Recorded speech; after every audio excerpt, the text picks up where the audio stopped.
Hey yo, what is going on you guys? It's your boy Aceox, and I'm back. Yes, I am back with another reaction.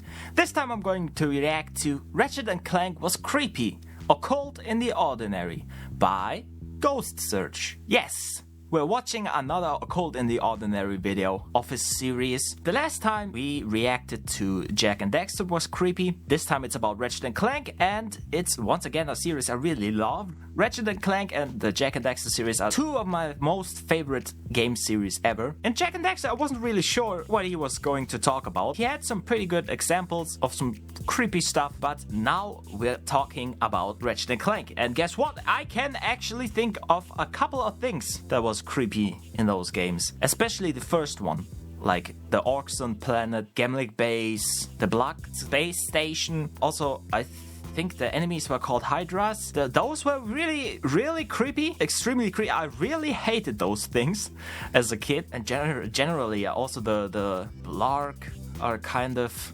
creepy designs, and also the boss where Clank gets tricked by Captain Quark and you gotta fight this gigantic and creepy boss. That was a creepy design. The music also could definitely fit as creepy. Especially I love the music in the first one. That was, in my opinion, peak Ratchet and Clank music. It has easily the best soundtrack, in my opinion, of any game series. Then there's also Ratchet Deadlocked, but I don't know if he's gonna talk about that.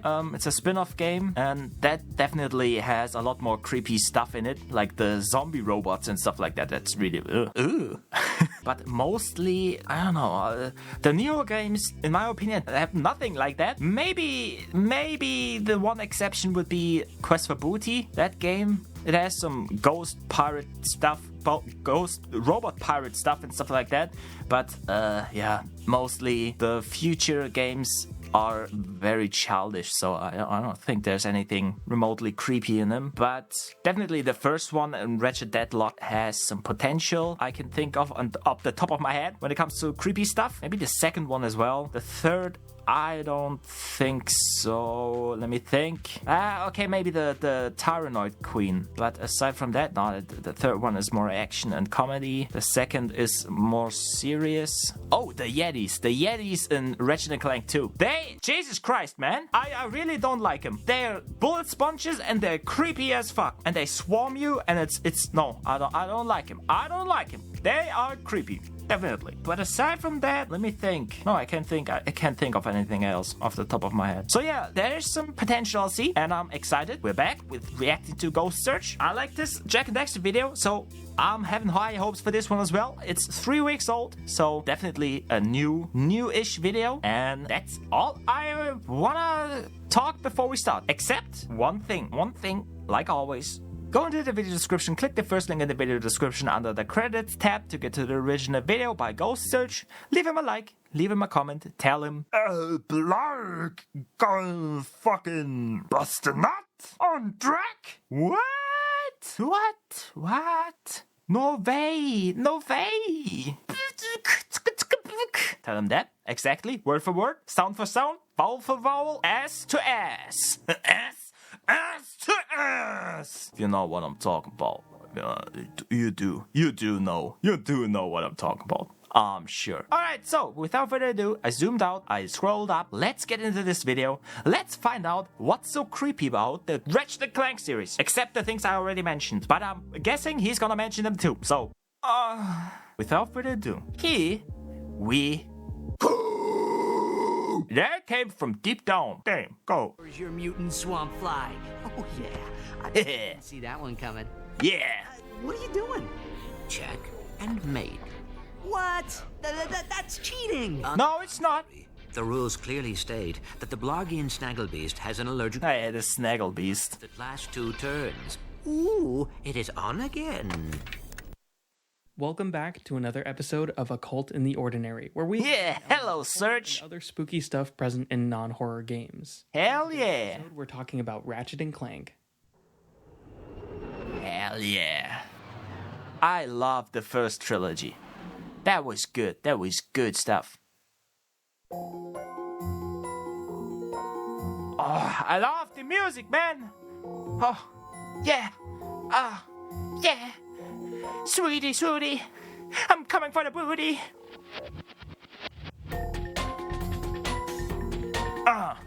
Yeah. Yeah. Yeah. Twerk that ass, bitch. Twerk that ass, bitch. Twerk that ass, bitch. Chairman Drek, this facility is used to test weapons and gadgets for Blarg soldiers. Upon arrival, the isolated and eerie atmosphere is immediately apparent. The definitely. Showcasing BTS revealed many researchers working on this site, however, none of them can be found. The only people you're going to find here are the very few Blarg soldiers stationed around. And the Hydras. Alien creatures are running wild in the facility. As you make your way through the halls, dozens of small alien music, man. burst out from the vents and attack. Some of these alien swarmers will even hide inside of crates, ready to pounce once you get close. Yeah, like mimics. The research station will find these test tubes containing bizarre creatures. The infobot for BTS reveals that these are mutants being developed by genetic researchers. By destroying the power cells near the tubes, the alien snipers will be sent free. They are so creepy. They aren't the most powerful foes, but they are pretty damn unsettling. Yeah. Like a nightmarish fusion between Littlefoot and a crab. It's And I hate how they walk towards you. And chomp. Yeah, look at this. Speed. They also let Look out at the cries as they approach or when you attack them. And that smile they have, man.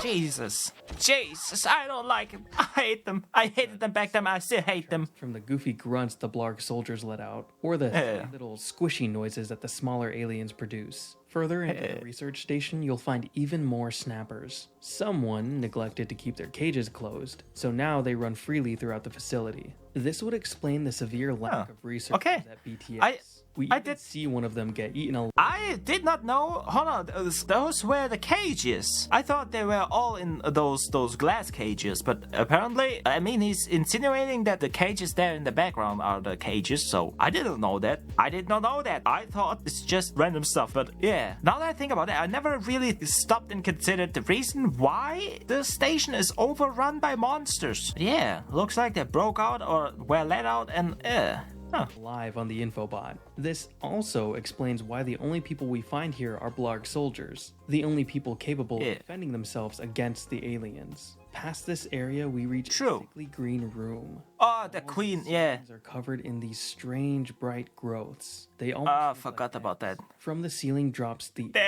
queen, a giant version of the snappers we faced before. The queen looks almost identical to the snappers, the only major difference being their giant head crest. It reminds me a lot of the queen xenomorphs from the Alien series, as they too are immediately identifiable thanks to their giant head crests and their size, of course. Throughout the battle, the alien queen will summon the swarmers and snappers. Since they obey her command, I'm led to believe that they're all genetically related. Maybe the swarmers are juveniles and the snappers are full-grown adults. It might sound crazy, but some of the swarmers makes sense. A color palette that is more similar to the snappers. I think of it as their Pokemon the brown ones before growing into snappers. The fight is very simple. I thought they were frogs. Fighting a giant snapper. But I really enjoy it because it helps reinforce this narrative that the BTS has been warped into a nest for the aliens. You're here for the gadgets and information, but you also play a role in resolving the infestation. I also just love this overall vibe that the level has. It's so playfully spooky and fun. I feel like it's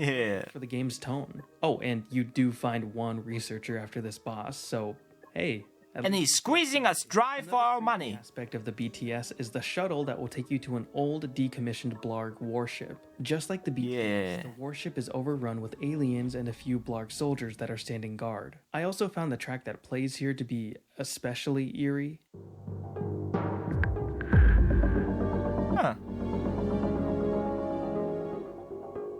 Yeah, I mean, it fits more the abandoned space craft vibes. To get the stowed away on the ship, you need to initiate the warship's self-destruct sequence. Once you press the big red that's some intense shit. Seconds to make your escape. Yeah. It's a pretty generous time frame, but on your way out, more aliens appear to hinder you. Again, escaping is very easy to do, but anytime I got unlucky and got attacked, it made my anxiety skyrocket. My least favorite part of any Resident Evil game was the timed escape segment. It's time limits. When I was younger, I was deathly too tense. Afraid of timers. Way too tense. Me too. Method of pumping my body full of adrenaline.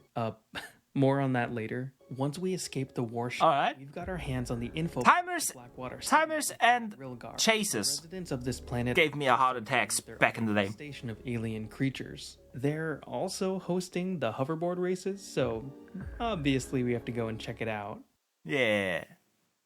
Oh yeah, Planet Aridia is also kind of creepy in my opinion. But it looks like he's not talking about it. He's going straight to Rilgar. Oh, I love the music, man. It's so good.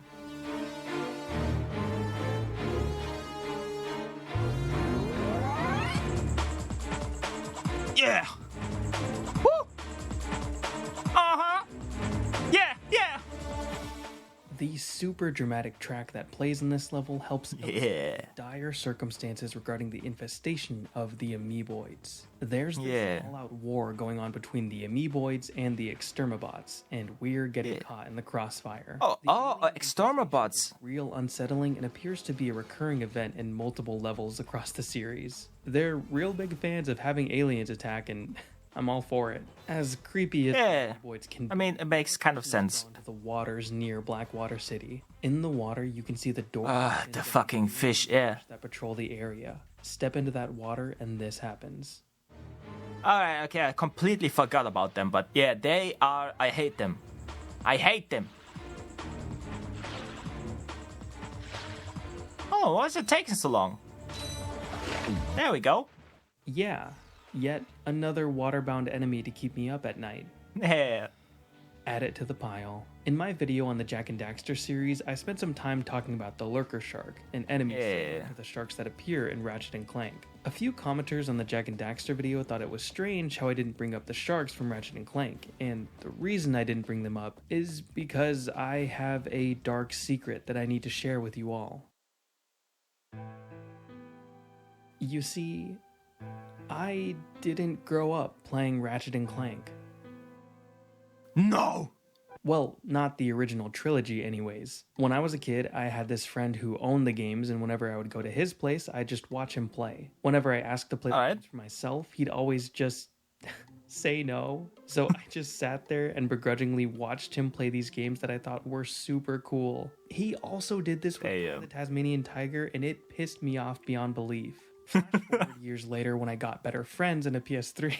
Flash forward years later when I got a PS3, I finally got my hands on Ratchet and Clank Future Tools of Destruction. I loved this game so much. I hardly remember any of it. I literally it isn't that good. 2010. And all I really remember about it was that it ended on a cliffhanger, and that really irked me. But And I only remember that it has no trophies. not only serves as a look It pisses me off. creepy things the original trilogy had to offer, but it also serves as an act of redemption. After all these years of ignoring one of PlayStation's original Golden Boys, I'm finally giving them the spotlight they deserve, albeit like 20 years later. Yeah. Simply unconscionable. And since this is my first time playing Unbelievable. games, please be nice about the gameplay. If I do something super embarrassing, Alright, okay. just ignore it. Jumps off. Water City, the pool sharks differ from other waterbound foes in a couple of ways. Firstly, they don't do anything to announce that they're about to attack. No growling noises and no... Just out of nowhere. Secondly, you can actually fight back against them. By using Yeah, the Hydro later. Displacer in certain areas, you can safely venture into empty pools and eliminate the sharks. It's really satisfying to take them out. Yeah. Very cathartic. I only wished I could have done this to the lurker shark as a kid. The worst thing is if you forget, you know, if it kill all of them, but one survives and you for some reason don't see it. If you would put the water back in so it can swim across and it attacks you, that scared the shit out of me. As a kid, I wasn't so thorough and I somehow missed one of the fish while killing them, and that shit scared and scarred me beyond human comprehension. I fucking hate those things. I hate them. I hate them so much, man. And lastly, the pool sharks are present in all three games. Yeah. Sometimes their color changes, but they all function exactly the same. Some might think that the pool sharks are less frightening because they aren't accompanied by scary noises or music, but I'd beg to differ. Just look at them. Sharks will take a few moments before eating you, and sometimes they'll eat you the second you touch that water. Since I could never... That's why I was so confused why it took so long. Thrown into a panic anytime my foot so much as grazed the water. Speaking of water, hell yeah, flooded areas in the sewers below the city. In one area, you need to make your way through this long passage before it completely floods. That gave me quite some nightmares as a kid. Bucket to avoid drowning. Early, I was never afraid of drowning or anything like that, but that somehow triggered it. An emergency! Yeah, Sonic, when you drown the music.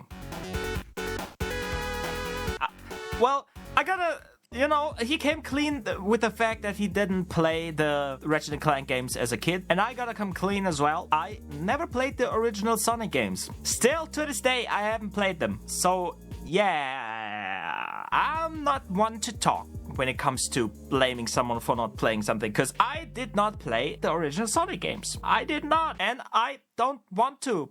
I know the only real Sonic games I like are Sonic Adventure 2 and Sonic 06 for some reason, because it's kind of a really shitty but cool guilty pleasure of mine. And I like... No, that's it. I think the rest is just okay. But yeah, the second... the Sonic Adventure 2, my favorite. My absolute favorite. I like the structure of the game, the story and stuff like that, and the gameplay, and I don't like the parts where you gotta search for Chaos Emeralds and shit like that, and shards, as Knuckles or Rouge, but everything else I like. I like the mech sections with Tails and Dr. Robotnik, and the speed sections with Sonic and Shadow. It's cool stuff. And I absolutely love the Chow Garden. I know the first one has its own Chow Gardens, but I don't know, I didn't like them that much. The minigames, I liked them more in the second, and I don't know, I think the designs of the first one are just nah. I like the three types. We get the neutral garden, the fucking hero garden, and the whatever, the dark garden, there we go, and the Chow school and stuff like that. Man, I love it. But that's why I don't want to play the old games. They don't have anything like that, except I think Sonic Advance 3 for the Game Boy. That one I played a little bit until I was frustrated with how shit the Chow Garden was. Yeah, I like Sonic games only for the Chow Gardens, and only 2 have actual Chow Gardens in them. So that explains to you which ones I like, sort of, which ones I don't. Yeah, I'm a bitch, but I don't care. I don't like side-scroller platformers, so that's why I'm not gonna play the old games and the new ones. I mean, I played some of them, but nothing really interested me that much, except Sonic Adventure 2. I don't know why, but that one is perfect to me, even though it's far from perfect. I mean, it's the first thing for perfect as it can be. It's goddamn weird, it's janky, it's split up in a weird way, and the graphics are shit, fucking the voice acting, goddammit. You're not even good enough to be I'll make you eat those words. And everything, but damn, I love it, man, I love it. I don't know why I love it. It's good shit. I want Sonic Adventure 3, please. Give me that shit. I want that. Make that. Sega, please. I'm begging you, man. I need it. Sonic 06 was supposed to be that, but it wasn't. No, it has no Chow Garden. That's why it's shit. It's not because it's a fucking unfinished, broken piece of mess. No, it's because it has no Chow Garden. That's why it's shit. That's why it's shit, motherfucker. But yeah, I'm getting way too off topic right now. So let's just reel in my penis, my small penis, and get back to the video. Yeah. I came clean. I never played the original Sonic games, and I don't intend on playing them anytime soon. Fast 2D gameplay is not my thing. It's too much fine control. I can't do it. I can't, man. I have a small penis. Be nice. Be understanding, man. Have some understanding. Why wouldn't you, huh? Have some understanding, bitch. When I was a kid, I had a hand-me-down Sega Genesis with a copy of Sonic 2. I loved that game, but I never got past Chemical Plant Zone because of the underwater sections. Right before Sonic drown, you'll see the music. down. Even I know of that. It's awful. The drowning theme grows faster and faster. Awful. And before you know it, some scary ass shit, man. This moment petrified me and made me fear both the water and any type of timer. That fear of water only grew stronger and stronger. The heartbeat, yeah. Creatures like the lurker shark. Ugh. Thanks for that. I have no doubt that if I had played Ratchet and Clank as a kid, I would have never gotten past Blackwater City. The underwater section here isn't all that bad. I got it on like my 3rd or 4th try. Yeah, I mean, there aren't even the sharks in that level. Once we've got what we came that part, we can leave Blackwater City and continue our journey across the galaxy. There are a bunch of different planets that bear a atmosphere. Planet Core 2, the Gemlik base, and the planet Gemlik base. Oh. Had me feeling a little on edge. But there's one planet that really stood out to me with its Oxen vibes.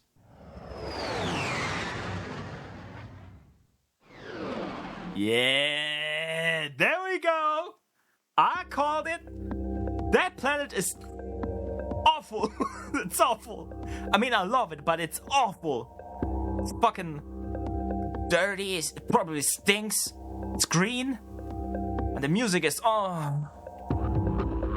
sweetie, sweetie. Bitch, motherfucker. Rap.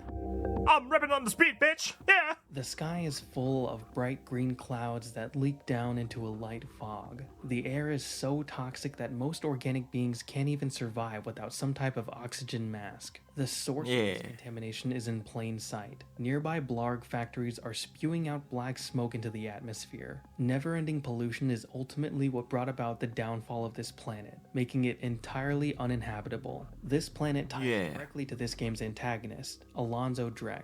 His big evil plan is what? Grim, so I wanted to take some time. He's called Alonzo? Here. Story goes that I did not know that. Constructing a new planet after his home planet of Orxon became heavily polluted and overpopulated. Yeah, but they are doing that on purpose. Huge chunks of planets to sort of Frankenstein. 'Cause money. Perfect planet. We even see Drek target planets Novalis and Eudora for their resources. Horrifyingly, his efforts are successful as the infobot for Orxon reveals that Drek's plans are in full motion. In this video, his synthetic planet appears right behind him in this incomplete state. The infobot for Drek's fleet shows his synthetic world is all prepped and ready to go. The only thing standing in his way now is planet Veldin, Ratchet's home planet. Drek is set on using the deplanetizer to completely destroy Veldin. This leads to our showdown against Drek. During this fight, Drek reveals that he intentionally polluted and destroyed his own planet. 'Cause money. It was never about finding a new home for his people. He was one.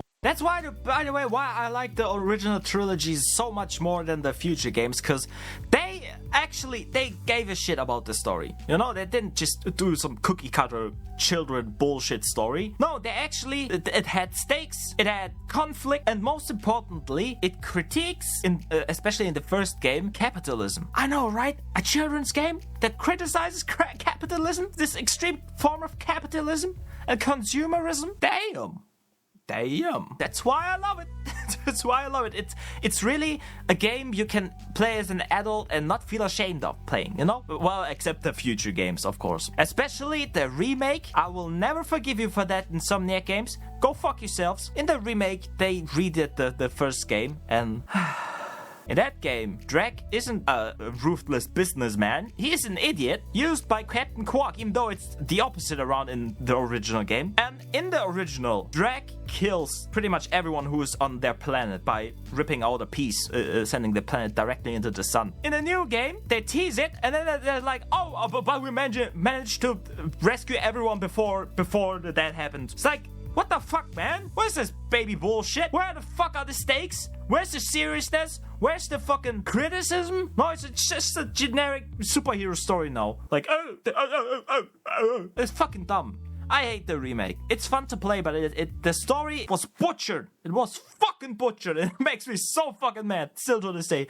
I hate it, man. The original trilogy was really good. I especially loved the third one for its humor and the first one for its commentary. The second one, I thought it was in between thing and felt kind of not fitting because it was kind of dark.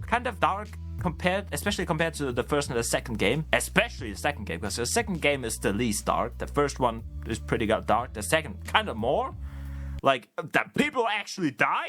and shit. Yeah, but the third one, yeah, is more goofy. But yeah, the original trilogy, and also Ratchet Deadlock, the spin-off game, that one was really fucking dark, and I love it, because every game in the series of the original trilogy and the spin-off game critiqued something, a system or an idea or a theme or something, and that's really, really cool. It really satirized it, you know, like, it's kind of on the nose if you play those games, what they're satirizing, you know, and I love it.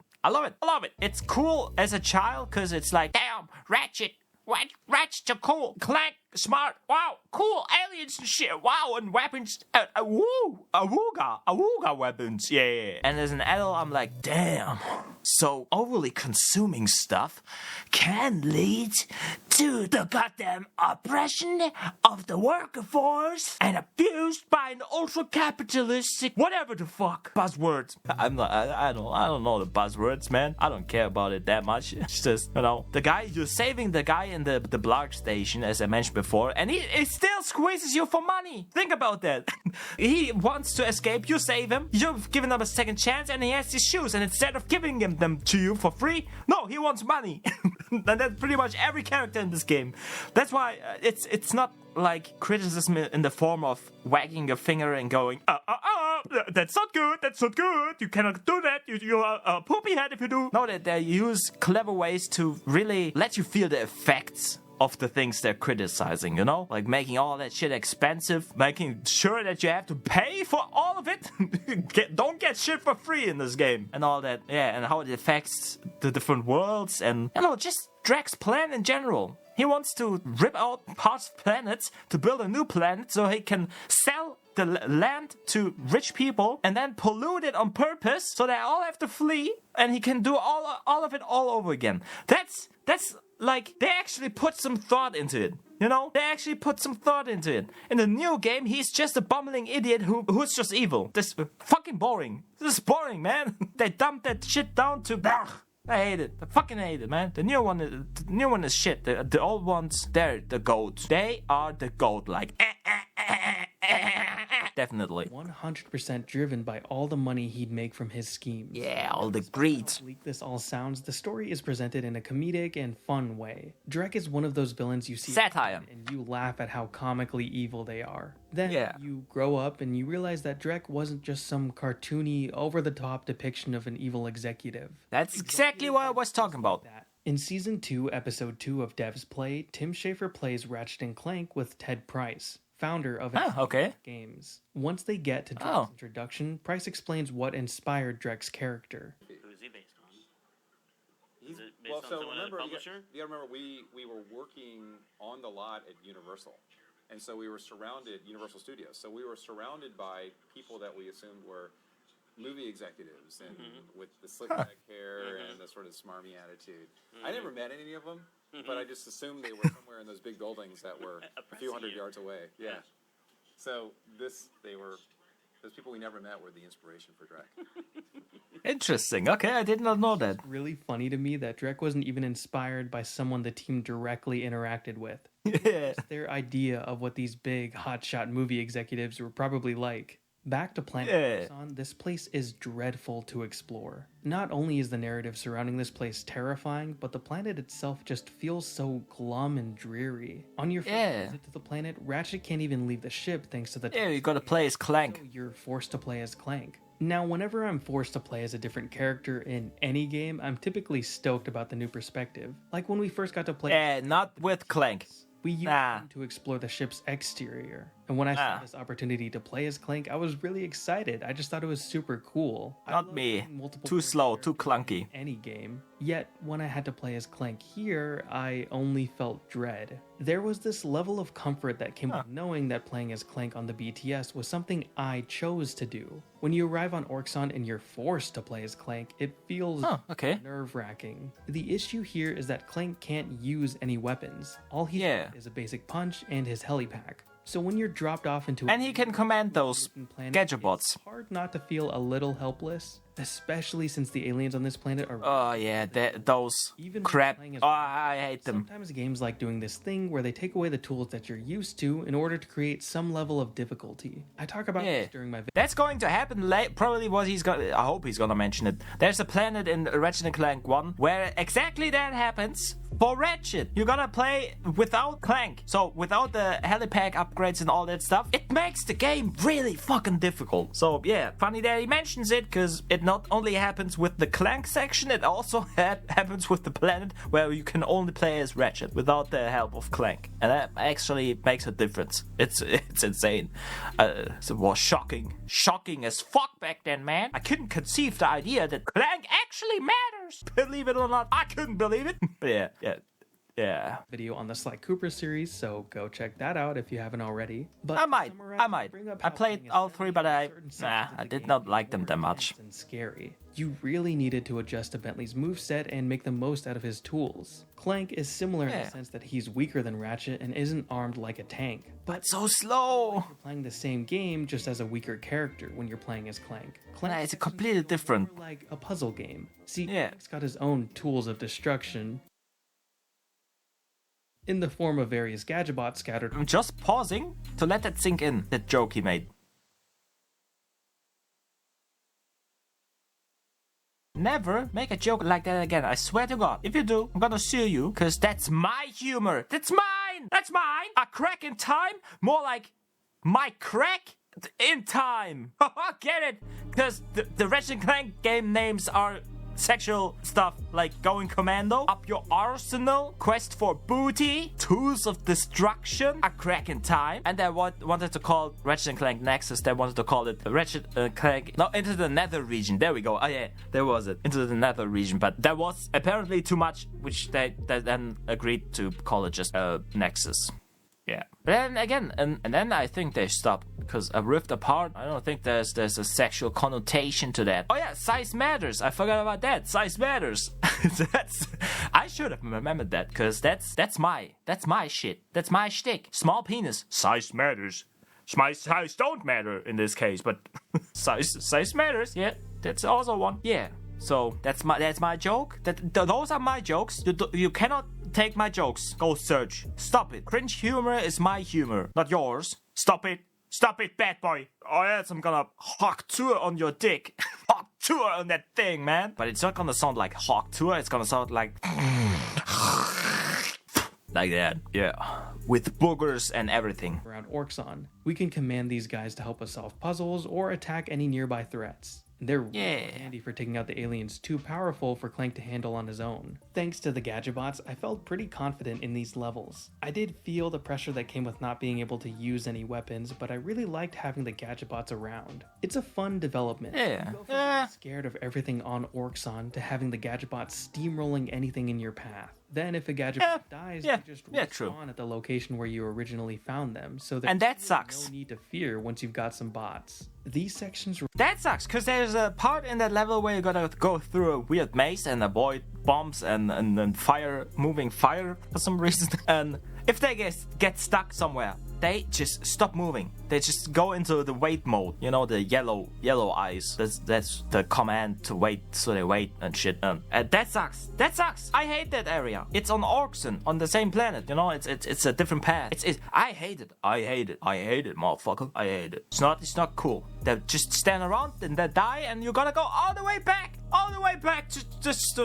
Because they don't walk to you on their own. They wait there where you fucking collected them in the first place. And that sucks. I did not like the Clank sections in the first game because they were just so janky. There's a lot of stuff that could have been done better, in my opinion, that would have made these sections a lot more fun. But then they did a crack in time, and half of the game is Clank gameplay. Puzzles. Only puzzles. I did not like that. People like that game, but I did not like that because I don't like puzzles, man. I don't want to think. I want to play and shut off my brain and think about big booey bitches and hot VTuber mommies and shit like that and shoot stuff. That's all I want to do. I don't want to think. I don't want to fucking problem solve. No, I want to consume. I want to consume. spend my money on staying alive. Yeah, and buy land on a planet that some weird businessman made himself. And then he's probably gonna destroy it and redo everything again. So I gotta make a lot of money so I can keep being able to afford land on his planets. Yeah, that's what I want to do with my free time when I'm playing games. Yep. Yeah, definitely. It reminded me a lot of Pikmin at times. And yeah, I feel like Pikmin can be a bit terrifying. Is that crazy to say? I was scared of everything. The eyes. I don't know what was wrong with me. One thing that I really enjoyed. I mean, everything's so giant. You really feel makes sense. The character's absence when the duo are separated. Later, yes. on planet Ultanis, Clank can't leave the ship because of the giant thunderstorms. So now yeah. make do with that. So he is talking about it. Okay, good. Difficult adjustment since Clank helps Ratchet pull off so many of his different movement options. You can no longer really appreciate what he adds to the game afterwards. And it's cool to see this feeling goes both ways. The duo are at their strongest when they're together, and I love that. I also loved watching. Yeah, it's a cool message. Further in the next game, Ratchet and Clank going commando, which we'll go over next. Alright. But before we get into it, I'm gonna take a quick break because I talked way too much already. I'm gonna take a quick break, vape a little bit, and then I'm gonna be back in a second. You won't even know, you won't even have to wait. It's gonna happen instantaneously for you. So shut the fuck up, stop crying. Here's my, the head of my penis. Yes, please. With your tongue, okay? And I'm gonna vape real quick, like a true Gen Z. See you in a second, bitch. Alright, I'm back. I'm refreshed. Let's continue with Ratchet and Clank 2, I think.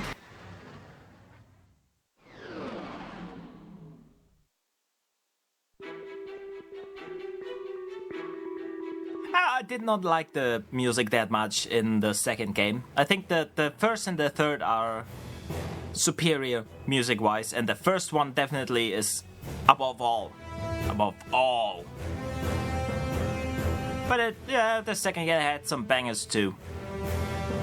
I gotta admit that at least. That plays here is foreboding and epic. It pairs well with the dramatic environment. As you battle your way through a stormy swamp, it feels like you're playing through an action film. Especially when you hear those cries for help and you gracefully swoop in to save the day. Yeah, just so it didn't work.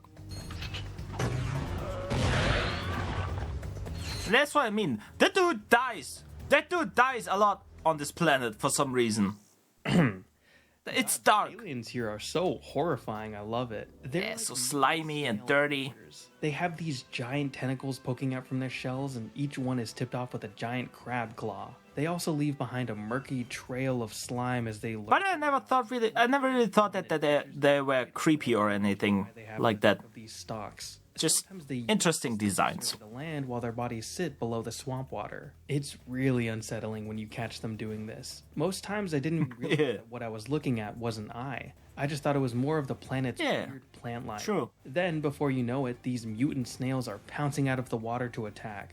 Very cool enemies. You even battle a swamp monster here exhibiting this same behavior. This one hides beneath the surface, watching you with its single eye and swiping at you with its tentacles. As someone who grew up afraid of underwater monsters, I know this fight would have petrified me as a kid. Yet this fight is not really compared to what's hiding inside of the Megacorp outlet. The outlet itself is the main attraction of Uzla, and it's pretty strange. The store is full of aliens and overrun with plant life. As you explore, you can hear a chirpy tune playing on the store speaker. There's a secret boss. Played as shoppers peruse the outlet. Having going to talk about that? Tune playing in such a decrepit place feels equal parts haunting and hilarious. Yeah, that's what it's hilarious. Really upbeat song playing in a so weird looking place. And on the other, it's just really funny to have this song playing while you're tearing aliens apart. Anyways, that you can follow.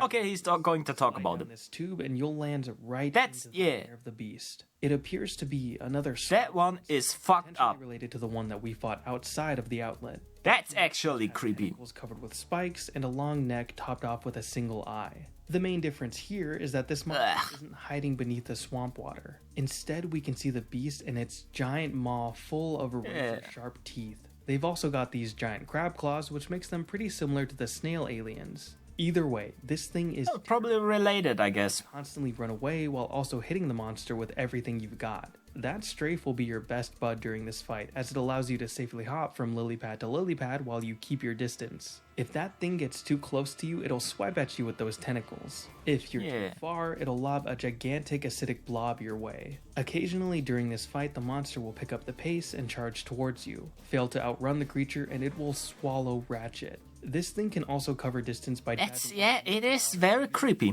to navigate. It's just what the snail aliens do. The battle isn't all too hard, but I can see it being something that may have scared younger players. Especially since this boss is entirely optional and stumbling upon them is easy. Love me some weird, unsettling... Nah, it's not easy. It's not easy. You can only go there once you have the, what is it called? The magnetic boots. And you get them much later in the game, if I remember correctly. And at that point, I completely forgot about that area. That there was an area where you can walk up with the magnetic boots. So as a child, I've never been to that area. Only later, when I played the HD trilogy for PlayStation 3, and I think there's a trophy or a skill point connected to it or something like that. And that's when I, for the first time, experienced that fight myself. So I disagree. No, it was not easy to find, because you had to actively remember for at least half the game to go back there once you got the boots. So that's not straightforward. That's not easy. You cannot stumble upon it. Yeah. Optional bosses.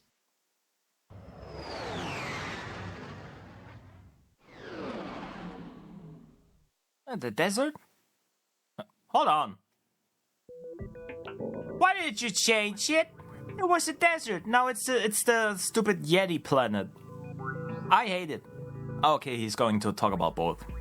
It is similarly structured. Enemies. There were some aliens that I found to be particularly unsettling on planets Tabora and Grelbin. On Tabora, you can find this mystic guy offering to fix Ratchet and Clank in exchange for crystals. You can find these crystals by venturing off into the nearby desert. Later on planet Grelbin, you can find this same guy looking for more crystals. Planet, you find the crystals inside of these goddamn Yetis.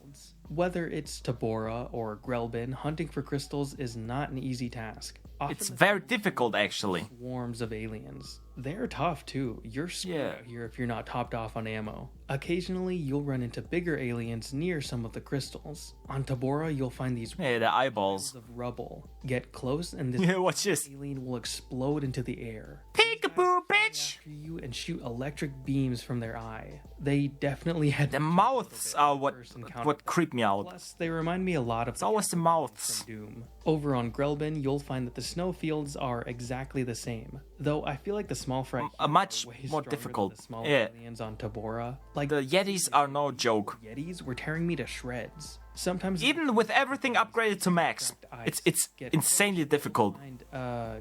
Unique foe. I forgot what they look like. Oh, it's just a tentacle, right?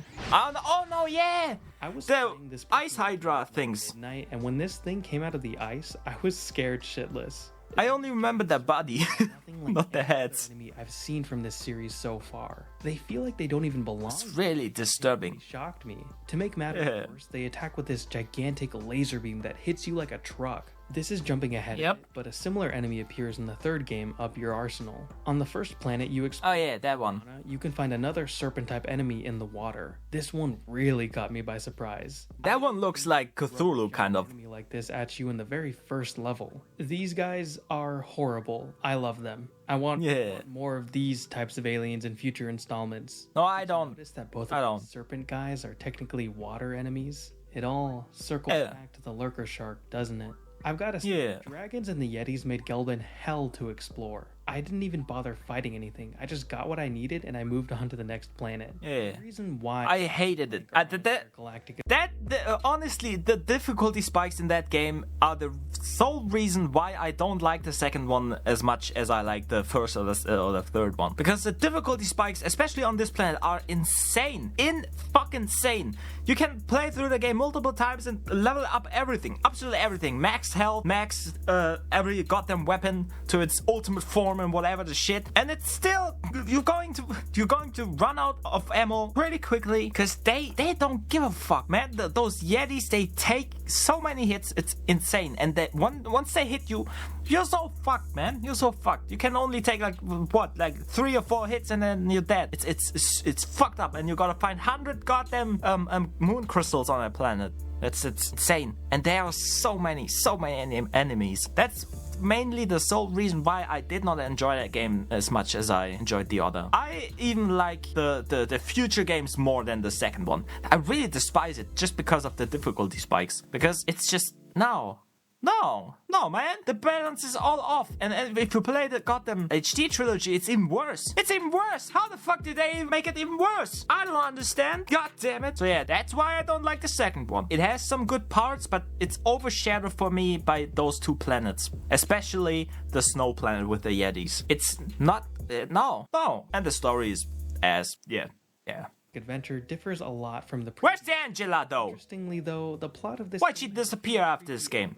This time around, the duo are tasked with retrieving a top-secret biological experiment. To Yeah. make the story very short, this That experiment furball. is known as a protopet, and it was developed by Megacorp's top researchers. The Megacorp company was developing these guys to become the perfect companion. However, a report from one of Megacorp's top researchers, Dr. Fullbladder, revealed that the protopets possess high levels of a chemical known as monster propanase. This chemical causes them to grow in size and become extremely hostile. We can witness the vicious nature of the protopet firsthand in the trailer advertising them.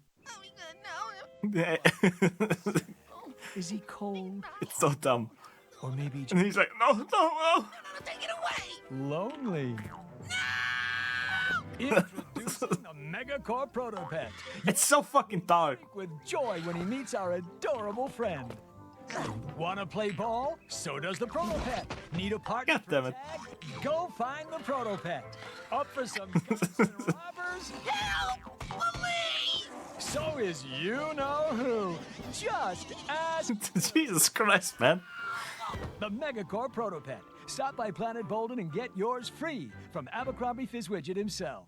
If it wasn't already extremely obvious, the protopets are more or less a parody of gremlins. In fact, the description for the protopet in the Art of Ratchet and Clank book confirms that the protopet was inspired by, quote, 80s creature flicks. So think gremlins, Pretty obvious. ghoulies, and everything in between. Later in Algon City, we get to see the protopets unleashed. Oh yeah, there's. I don't like the protopet. It's interesting because they duplicate and stuff like that, but it makes it so annoying if you miss one. They replicate way too quickly by puking each other out of their mouths and stuff like that. It's kind of weird.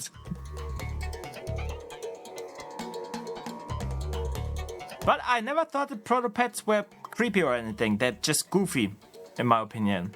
The city is a complete mess. This level is packed full of the little guys causing havoc and attacking the robot citizens. Yeah, it's really overrun. Impressive to see so many enemies on screen at once. Yeah, on a PS2 game. Do something like that. Yeah. Episode 30 of the Ratchet and Clank dev commentary, developers Mike Stout and Tony Garcia talk about the design of the protopet. Stout explains that one of the challenges that came with creating the protopet was trying to fit a ton of them on screen at once. This resulted in the protopets having a pretty simplistic design. They only have and their skeleton isn't all that complicated, which allows for a ton of them to be on screen without killing the PS2. Stout mentioned this was necessary to help Algon City feel like it's been truly overrun. And I think that this choice really paid off as the city feels like utter chaos. Protopets are it really does. Sturmobots are rushing onto the scene and we're caught up in the mosh pit. While It's one of the good levels in this game, in my opinion. They're not really hard to dispose of. If anything, I love this level so much because it feels so satisfying to blow up hordes of protopets. Yeah. There's just something so gratifying about tossing a mini nuke into a crowd and watching them all go flying.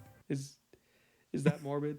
Sorry. You know, a little bit, just a little bit. That appeared in an episode of Jimmy Neutron of all things. In Attack of the Twonkies, Jimmy basically discovers an alien that makes the perfect pet for Carl. This alien, which Carl names Twonkies, look pretty damn similar to the protopet. To strengthen the connection even further, the Twonkies end up going crazy and attacking Retroville. I know that similarities are bound to pop up since both pieces of media are Gremlins parodies, but come on, just look at their design. Yeah. Both creatures have a spherical body, 2 feet, and a little antenna topped off with a ball. I even found a forum post made on ratchetgalaxy.com by someone who made this same connection. The post reads, has anyone noticed that the Protopets in GC look just like the Twonkies from the Jimmy Neutron Attack of the Twonkies episode? Those of you who already know what the Twonkies look like should see the comparison. And to add a little fuel to the fire, definitely. Ratch mentions that the creatures are non-allergenic. This is a quality that the Twonkies share as well. In the Jimmy Neutron episode, Carl has such a difficult time finding a pet that doesn't set off his allergies,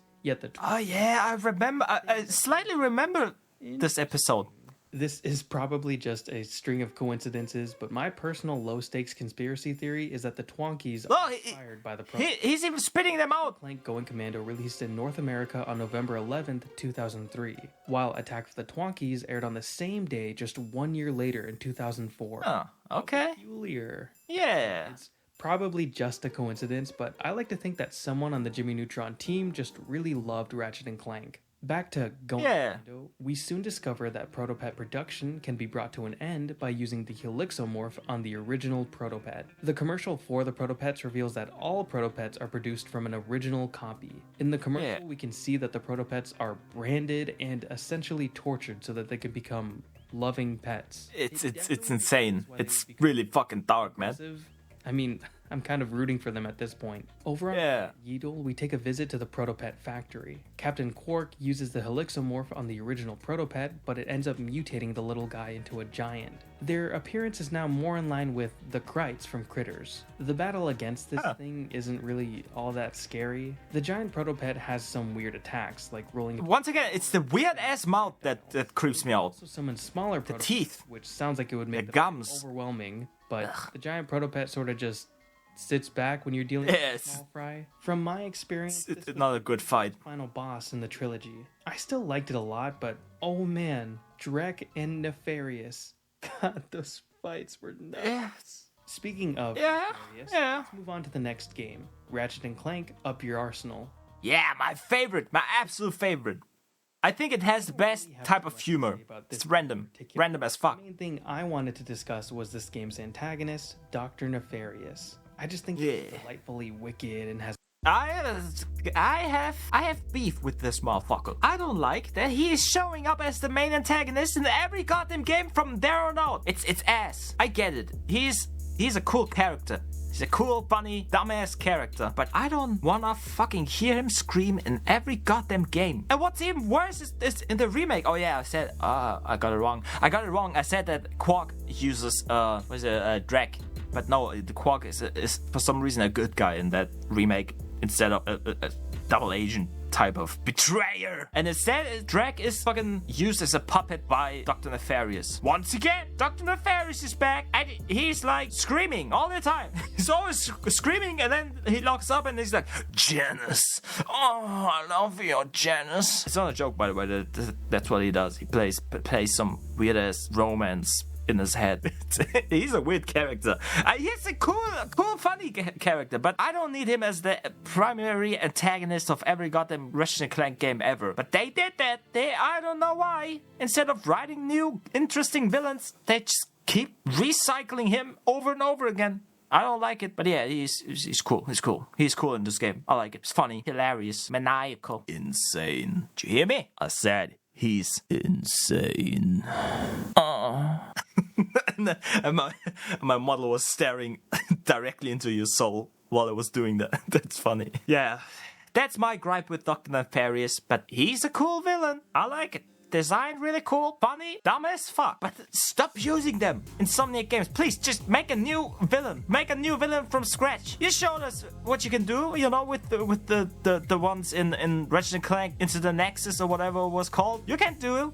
You can still make good villains. Stop using Dr. Nefarious, man. It was cool when he came back in the Kraken time because it was pretty much directly connected to the way the third one ends. But you don't need to recycle him every goddamn time, man. Just be original, man. Be original. Fuck you. It's a pretty dark plan, so I wanted to give it some time in the spotlight. Essentially, Nefarious plans on using his bio-obliterator to destroy all organic life. This device takes an organic being and transforms them into a robot. Nefarious claims that he is motivated by achieving equality and liberty for all robotic citizens. Oh, he just hates organics. Real motivation. Though, for someone claiming that robots shouldn't be forced to obey, I thought it was really strange that he had his own robot butler. Nefarious also has his own army of robots that attempt to stop Ratchet and Clank. It's something that bugged me throughout my entire playthrough. Turns out that this hypocrisy was a subtle hint towards Nefarious's past. By playing through the Yeah, he wasn't organic. get to learn about Quark's history with Nefarious. Turns out that Nefarious used to be an organic being.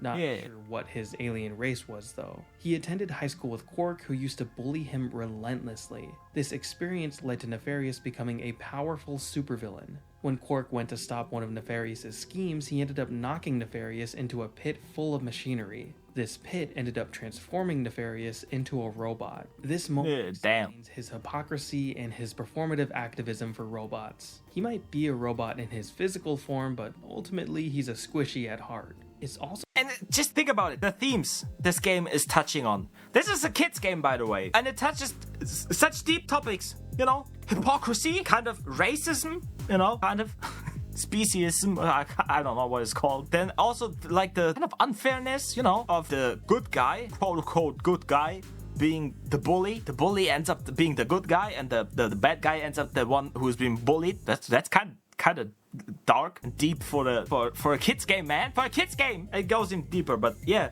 that's why I like the original trilogy so much, because it really touches on so many themes and satirizes it beyond belief. Something you just don't see in kids games usually, because kids don't really understand anything about it. So it's easy to make, you know, a kid's game. Just gotta do some dumb shit, make them laugh, that's it. But yeah, Ratchet and Clank I really feel like they really tried to also appeal to from children to adults and everyone in between. And I think they absolutely nailed it. Yeah. Because unlike, you know, the Jak and Daxter series, Jak and Daxter kind of, except the first one, but the second and third, they obviously targeted the teen demographic with its edginess and stuff like that, without actually swearing, but still edgy. He said, damn. Shadow said, damn. Damn! Can you believe that? I can't. Damn! He said, damn! God damn it. But yeah, Ratchet and Clank definitely aimed for everything.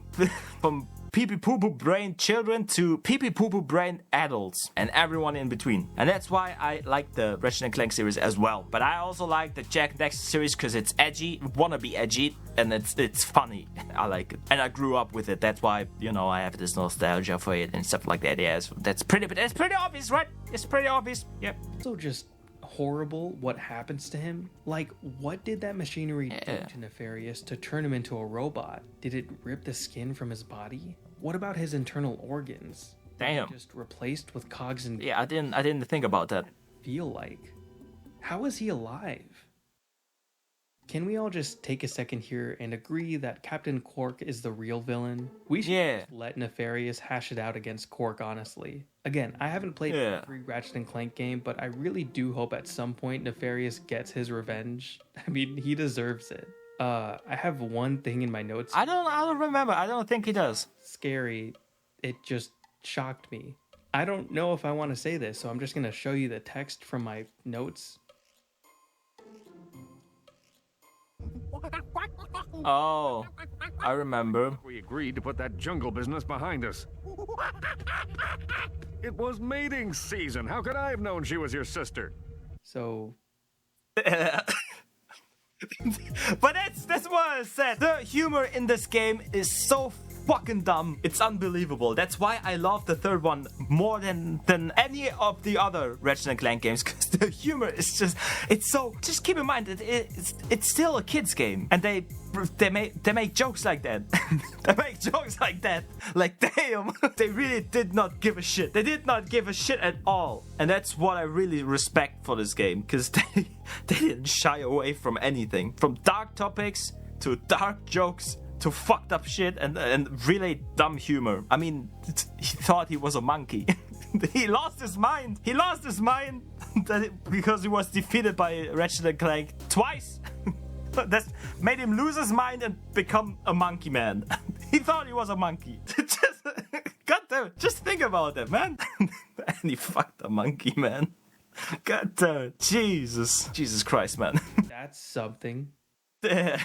That was about all the spooky and horrific things I could dig Oh, up but in the first 3 games Queen in the Ratchet and Paranoid Clank series. he's showing. Please let me What know about if there's her? anything I didn't The mention sounds. that you felt should have been included. Horror is pretty subjective, and there were a ton of different planets that I felt had a pretty serious tone that caught me off guard at times. I was also just taken back by the sheer number of planets in these games. Like, damn, Yeah, there are lots. these games were nuts. Also, Yeah. feel free to let me know if you want to see a follow-up. They don't do that shit anymore, unfortunately. Other games in this series step into more mature territory, especially Ratchet Deadlocked, and I would love to check them out sometime. Oh yeah. Ratchet Deadlocked is definitely, I think, the darkest in the series. I mean, technically, I don't know, I know it sounds stupid, but Ratchet and Clank Into the Nexus is kind of a contender for that as well, in my opinion, because of the main antagonist's backstory and stuff like that, and the orphanage and whatever. It's kind of dark, but no, I think Ratchet Deadlocked is the darkest. Yeah.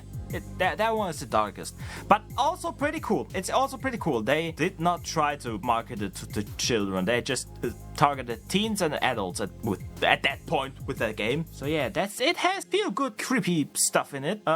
As for the future games, that they don't tell a story that isn't inoffensive anymore. They just play it safe, unfortunately. Ratchet and Clank Rift Apart, or whatever it's called, that one is a good step in the right direction, in my opinion. The remake was the worst. It was definitely the worst, story-wise and tone-wise and everything, because it was definitely marketed to small children, not just, teens who are like, ha, I say fuck, I'm so cool, ha, I say shit, I'm so cool, man. No, they specifically targeted the pee-pee-poo-poo brain kids. The cocoa melon, skibidi toilet, those, And that's weird, because the remake was a remake of the first game, and who has nostalgia for those games? For those old games, huh?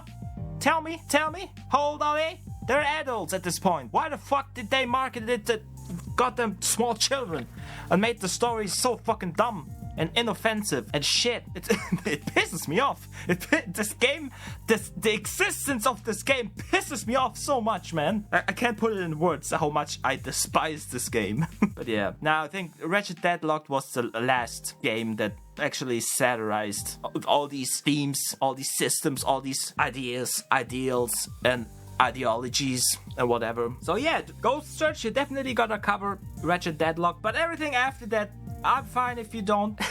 No one needs the remake. No one. That game can suck my tongue. I'm mad. I don't look like it, but I'm mad. I wanted to look into the remake and the movie. No. I've heard No. they aren't very good. Yeah, don't. No. Seen the movie? What's that? Seen the movie? Yes. This was a really fun video to work on. I hate this game. I hate this. I hate this movie. I hate this game. After all these years. If you want my opinion on these games from a gameplay standpoint, I think they're all fantastic. Yeah. Each entry just got better and better with more refined gameplay, and honestly, it's amazing. Definitely, yeah. I'd say that Up Your Arsenal is probably my favorite of the first 3 games. I had like this radical moment while playing this game, and that's a third, yeah. It was like to play Tools of Destruction for the first time. It's amazing. I just love tearing through hordes of. I think Tools of Destruction is one of the last ones that tried to be more like the original trilogy. Spooky elements, and we may end up discussing them on another episode of Occult in the Ordinary. Once again, thank you all so much for the support. It really means a lot to me. Anyways, that's all I have for you. Take care. I think there's nothing going to happen in 3 seconds, so I'm gonna pause here. There we go. Well, you know what I suggest? Bloodborne. Look into Bloodborne. You could make a 5-hour-long video about that game. It would be easier to pick out what isn't creepy in that game. But yeah, trying to think, but I can't think of anything right now. That's, not meant to be creepy, but still has some creepy elements. I don't know, right off the top of my head, right off the cuff. Yeah, so that was Ratchet and Clank was creepy. Occult in the Ordinary by Ghost Search. Really good video, like always. Now I can say like always, because it's the second reaction I made to one of his videos, and it's also good. The first video was good, this video is good. So I can definitely say his stuff is good. I can say it with confidence, with my chest. I can say it with my chest, motherfucker. So yeah, good job, Ghost Search. It was really good. Definitely, you gotta check out Ratchet Deadlocked. That game is I like it. It's weird. It's it's really weird, but I like it. You know, it's kind of its own thing. It's kind of weird, but I love it. I love it. It's great. It's great. You gotta try that one. That one is really good. But yeah, that was the video. Pretty much, I think he pretty much almost touched on everything I mentioned in the beginning, the stuff I thought of, and more. I am satisfied. I am satisfied. Hell yeah. Before I end this video, like always, go into the video description, click the first link in the video description under the credits tab to get to the original video by Ghost Search. Leave him a like, leave him a comment, tell him Ratchet and Clank remake and the movie ass. Stay away from it. You do not want to suffer the same fate I suffered through when I played this stupid ass game. And the movie is ass. They're both ass. The game is ass and the movie is ass. Don't waste your time. It's not worth it. Trust me. Trust me on that. Alright? Okay? Tell him that. And obviously subscribe to him. He definitely deserves it. I like his videos. They're really well done. I like it. And he picks some really good stuff I agree with. So yeah. I agree with this opinion. So that's why it's good.